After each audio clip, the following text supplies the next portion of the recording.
Hello students, स्वागत है आपका हमारे YouTube channel M for mathematics पर। आज हम सीखने वाले हैं व्यंजकों के गुणनखंड ज्ञात करना। तो देखिए कैसे इनके गुणनखंड ज्ञात करते हैं, ये बहुत ही आसान तरीके से मैं सिखाने वाला हूँ आज आपको। तो देखिए सबसे पहले आपको क्या करना है, जैसे ये लिखा हुआ है गुणनखंड का मतलब समझ लेते हैं। पहले क्या है, ये 5x² लिखा हुआ है और ये -25xy लिखा हुआ है। तो हमें इसमें ये देखना है कि इन दोनों में कॉमन कौन है।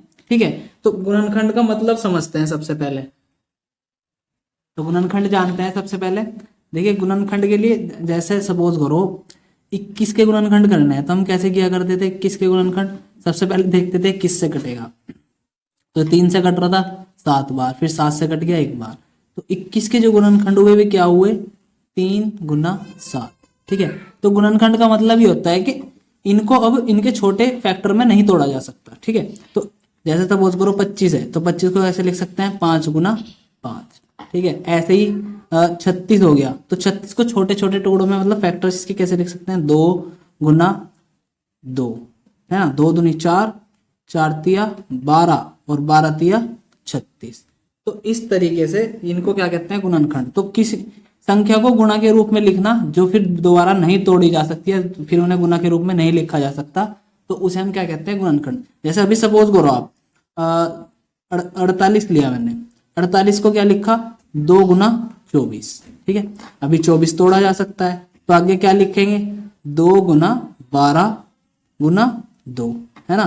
तो फिर से अभी भी 12 को तोड़ सकते हैं, तो जब तक 12 को गुणा के रूप में लिखा जा सकता है तब तक उसके गुणनखंड करते रहना है। तो ये गुणनखंड है। ठीक है, तो 2 × 2 गुना इसको क्या लिख देंगे, 2 × 3 और गुना 2। ठीक है, तो ये जो हमारा टोटल इसका गुणनखंड आया है वो 2 दूनी 4, 4 दूनी 8 है ना, 8 दूनी 16 और 16 तिया 48। तो इसे हम गुणनखंड कहते हैं। अब समझते हैं जरा व्यंजकों में कैसा होता है गुणनखंड। हमने इससे पहले भी सीखा था, एक बार मैं यहाँ बता देता हूँ आपको कि जैसे सपोज करो ये x⁻2 लिखा हुआ है, तो इसका क्या मीनिंग है, इसका मीनिंग है कि ये x × x लिखा हुआ है, और x की पावर अगर 4 लिखा हुआ है तो इसका मतलब x कितनी बार लिखा हुआ है गुना में, 4 बार लिखा हुआ है। ठीक है, ये आपको पता होना चाहिए। ठीक है, तो इतना सा है और कुछ नहीं है। ठीक है, तो गुणनखंड के रूप में 2 जनों को लिखना कैसे, अब मैं आपको ये बताने वाला हूँ। देखो अब सपोज करो कि ये लिखा हुआ है 76 और इधर लिख दिया माइनस करके 39। ठीक है, तो ऐसे हमें सपोज सॉरी 78 है। ठीक है, तो इन दोनों में देखना कि कॉमन क्या है। ठीक है, इन दोनों में हमें ये देखना है कि कॉमन क्या है। तो हम कॉमन का मतलब हमारा ये होता है कि एक ऐसी संख्या जो इन दोनों को काट दे पूरी तरह से। ठीक है, तो हम जानते हैं कि अगर मैं देखूं 39 दूनी कितना होता है, 78 होता है। तो 78 को आपको क्या ले लेना, इस तरीके से 78 में से 39 आपने बाहर लिया। ठीक है, इसको बोलते हैं कॉमन ले लिया। 78 में से जब इसमें से बाहर लिया तो यहाँ पे कितना बच गया, 2। 39 की गुणा करेंगे 2 में तो कितना आ जाएगा, 77 माइनस ये कितनी बार हो गया, 1। ठीक है, तो इस तरीके से ही हमें किस में करना है, व्यंजकों में करना है। अब देखिए व्यंजकों में कैसे करते हैं, समझिए जरा। व्यंजकों में करने के लिए आपको क्या करना है, आसानी से करेंगे। देखो 5 लिख लिया चुका तो, क्योंकि 5 को तो लिखा नहीं जा सकता फैक्टर के रूप में। फिर इसको लिख लेंगे x × x। ठीक है, इसको फैक्टरों के रूप में लिख लीजिए माइनस। अब 25 को फैक्टरों के रूप में लिखना है, तो अभी मैंने 25 लिखा था, कैसे लिखा, 5 × 5। ठीक है, 25 और गुना x × y। ठीक है, अब हमें क्या निकालने हैं, इनके गुणनखंड। तो गुणनखंड निकालने के लिए आपको दिमाग में ये रखना है कि इन दोनों में कॉमन क्या चीज है। ठीक है, तो कॉमन कैसे चेक करेंगे, देखो 5 इसमें है क्या, हाँ जी इसमें भी है, दोनों में 5 कॉमन आ गया। अब यहाँ पे x, इसमें x है क्या, हाँ जी है। ठीक है, तो आपने चेक कर लिया क्या क्या कॉमन है। तो आपको क्या करना है, जो भी कॉमन है उसको बाहर लिख लेना है और एक ब्रैकेट लगा लेना है। ठीक है, अब आपने इन दोनों में से कॉमन लिया है, तो इसका मतलब यहाँ पे एक चीज बचेगी और यहाँ पे एक चीज बचेगी और बीच में माइनस आ जाएगा। तो जब आपने 5 और x कॉमन ले लिया तो इधर क्या बच गया, x दिखाई दे रहा है, x बच गया। और फिर यहाँ पे हमने माइनस लिख दिया। उसके बाद क्या बच रहा है, 5 तो कॉमन आ गया, एक 5 बच गया और दूसरा y बचा हुआ है, तो ये 5y हो गया। ठीक है, इस तरीके से हम सवाल करेंगे। नेक्स्ट क्वेश्चन देख लीजिए एक बार कैसे करेंगे। देखो 9 को लिखना है 3 × 3 गुना a × a। ठीक है, ये लिख दिया। माइनस 6 को लिखना है 2 गुना 3 गुना a और गुना क्या हो गया x। सारी टर्म लिख लिया आपने। इन सारे टर्म को लिखने के बाद अब आपने चेक करा कि क्या कॉमन है। कॉमन क्या आया, ये और ये, ठीक है, 3 कॉमन है। उसके बाद आपने देखा a और a, ये 2 भी कॉमन है, ठीक है। तो इन दोनों को आपने कॉमन किया और बाहर लिखा, कैसे लिखा, 3a, यहाँ पे बच गया 3 और a, और माइनस किया, माइनस करने के बाद क्या होगा, यहाँ पे कितना बचा, 2 और x, ठीक है। अब देखो क्या होगा, क्या मतलब क्या करेंगे, जैसे सपोज करो कि ये था 3 और 7 की गुणा करने के बाद क्या आना चाहिए, 21, यानी 21 के फैक्टर करके 3 गुना 7 आया था, तो उल्टा भी सही है। अब ऐसे ही अगर मैं इसकी बात करूं कि इसकी गुना यानी 3a की गुना अगर मैं अंदर करूंगा इसमें और इसमें, तो मल्टीप्लाई करके क्या आना चाहिए, मेरा यही आना चाहिए, ठीक है। तो 2 व्यंजकों की गुणा कैसे करते हैं इसकी वीडियो मैंने डाली हुई है और आप उसे आई बटन पे जाकर देख भी सकते हैं। फिलहाल देखिए 3 की गुना 3 में करा, 3 की गुना हमने 3 में की, सपोज करो हम इस सवाल को करते हैं भाग्य, तो इसकी गुना अगर मैं इसमें करता हूं, ठीक है, तो क्या होगा, 3 3 9 और 1 का स्क्वायर, फिर माइनस लगाऊंगा, 3 की गुना 2 में करूंगा, 3 दूनी 6 और ax, तो गुना करके वही आएगा जो ऊपर, ठीक है। तो गुणनखंड करना इसे ही कहते हैं। अब हम समझते हैं 3, अगर 3 आ जाए तो उसमें गुणनखंड कैसे करेंगे, ठीक है। तो देखिए इसमें कैसे करते हैं, इसका ही फैक्टर कर लीजिए। सबसे पहले 3 गुना a, ठीक है, उसके बाद लिखा गुना b, उसके बाद लिखा गुना c, इसके फैक्टर हो गए। अब लिखा प्लस ये वाला देखा, अब इसको 6 को कैसे लिखेंगे, 3 गुना 2 या 2 गुना 3 भी लिख सकते थे, गुना a गुना b कितनी बार है, 2 बार, तो b गुना c, ठीक है। अब ये आएगा 9 वाला, 9 को देखते हैं कैसे लिखते हैं, है ना।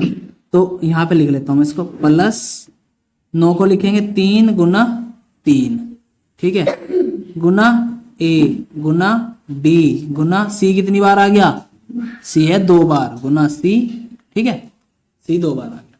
अब हमें ये कितनी टर्म है, 1 2 3, तो कितने में ढूंढना पड़ेगा, 3 में ही ढूंढना है, यानी 2 में ढूंढ लिया, 1 2 3, इन तीनों में कॉमन ढूंढना है, ठीक है। तो देखिए 1 2 3, तीनों में 3 कॉमन आ गया, तीनों में 3 था। ए चेक करा, एक पहले में भी है, दूसरे में भी है, तीसरे में भी है, तीनों में ए भी आ गया। और भी ए है क्या, नहीं, और ए नहीं है। बी है क्या, बी, ये रहा बी और ये रहा बी, ठीक है। उसके बाद सी चेक किया, सी, ये रहा सी और ये रहा सी, ठीक है। सब में कुछ ना कुछ कॉमन आ गया है। तो अभी हम देखते हैं क्या आया है, 3abc कॉमन आ गया, तो आपको क्या लिखना है, 3abc, है ना, ये कॉमन हो गया। कॉमन लिखने के बाद ब्रैकेट में जो भी है उसे हमें क्या कर लेना है, अंदर लिख लेना है जो भी बचेगा।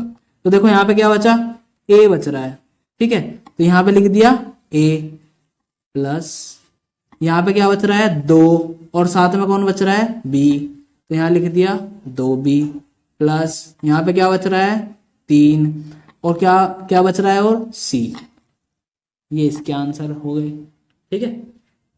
इस तरीके से हम ये सवाल कर सकते हैं। इनमें इन तीनों में ये एक ही टाइप के थे, बस ये था कि इसमें किसका करना था, इसमें एक पहले वाली व्यंजक का करना था, इसमें दूसरे वाले व्यंजक का करना था, ठीक है, इसमें 3 व्यंजकों का करना था, ठीक है। अब जो चौथा टाइप सीखने वाले हैं हम, वो थोड़ा सा अलग है इनसे, इनमें कोई फैक्टर नहीं करना, कुछ नहीं करना, बिना फैक्टर के ही करने हैं ये, ठीक है। तो जो चौथा टाइप है उसे एक बार देख लेते हैं हम, ठीक है। तो चौथे टाइप के लिए आप जो है, जैसे ये वाला सवाल करना है वैसे तो हमें, ये वाला, ठीक है, इस पे इसको देखो एक बार जरा, ठीक है। तो इसमें आप एक बार ध्यान से अगर देखोगे तो एक तो ये वाली टर्म है और एक ये वाली टर्म है, ठीक है, 2 टर्म है। इन दोनों टर्म में आपको ये देखना है कि क्या कॉमन दिखाई दे रहा है आपको, इन दोनों में क्या कुछ कॉमन दिखाई दे रहा है, हाँ जी कॉमन दिख रहा होगा। जो ब्रैकेट के अंदर है कौन है, x+2, देखो यहाँ पे देखो x+2 और x+2 दोनों ब्रैकेट के अंदर हैं और दोनों कैसे हैं, एक जैसे हैं, तो ये क्या हो जाएगा, यहाँ पे हमारा कॉमन हो जाएगा, ठीक है। तो मैं इसका आंसर यहाँ पे लिख रहा हूं, देखो कैसे लिखते हैं, जो भी कॉमन है, जो भी हमारा कॉमन है उसे पहले लिख लो ब्रैकेट के अंदर, ये लिख लिया। अब एक नया ब्रैकेट लगा लो।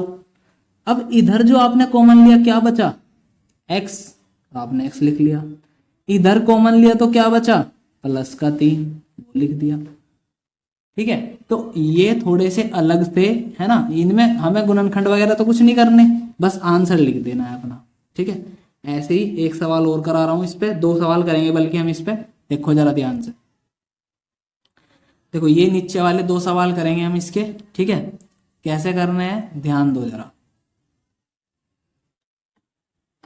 इसमें मुझे कॉमन बताओ, y+5 y+5। ठीक है, कॉमन सीधा दिख रहा है ना, ये y+5 y+5। तो यहाँ पे कैसे लिखें, y+5 लिया, कॉमन करा, ब्रैकेट लगाया, इधर क्या कॉमन लिया था जी 2, ये बच गया, जो बचा वो लिखेंगे। अब इधर क्या बचा जी 3, ये आंसर हो गया, खत्म, कॉमन ले लिया। ठीक है, ये हो गया गुणनखंड। ठीक है, अब नेक्स्ट वाला देखते हैं जरा। इस वाले में हमें थोड़ी सी प्रॉब्लम है, अगर तुमने ध्यान से सवाल को देखोगे कि a-5 है और यहाँ पे 5 माइनस है ना। यहाँ पे तो a-5 है, यहाँ पे क्या है 5 माइनस a है। तो यहाँ पे थोड़ा सा प्रॉब्लम हमें ये है, तो सेम चीज पर माइनस प्लस का चक्कर हो रहा है। तो अब आप क्या करेंगे, a-5 ये तो जो कहते हो रहने दो, यहाँ से माइनस कॉमन ले लो, माइनस कॉमन ले लो। जब आप माइनस कॉमन ले लोगे तो ये चीज क्या हो जाएगी, माइनस हो जाएगी। और जब भी हम माइनस कॉमन लेते हैं तो क्या होगा, इनके चिन्ह पलट जाएंगे। ठीक है, तो यहाँ पे मैं कर देता हूँ माइनस, ये हो गया मेरा 9, और इनके चिन्ह पलट दो अब। ठीक है, तो a तो हो जाएगा प्लस का और 5 हो जाएगा माइनस। ठीक है, बन गया सवाल। अब आपने क्या देखा, ये दोनों क्या हो गए, सेम हो गए। ठीक है, तो ये क्या होगा इनका गुणनखंड। तो आपने लिखा a-5, इसका क्या हो गया गुणनखंड। और अब क्या बचा, इधर बचा a और इधर बचा -9। ठीक है, इस प्रकार से हम गुणनखंड कर सकते हैं। अब इस वीडियो का समराइज कर देता हूं एक बार। शुरू में देख लो क्या किया हमने।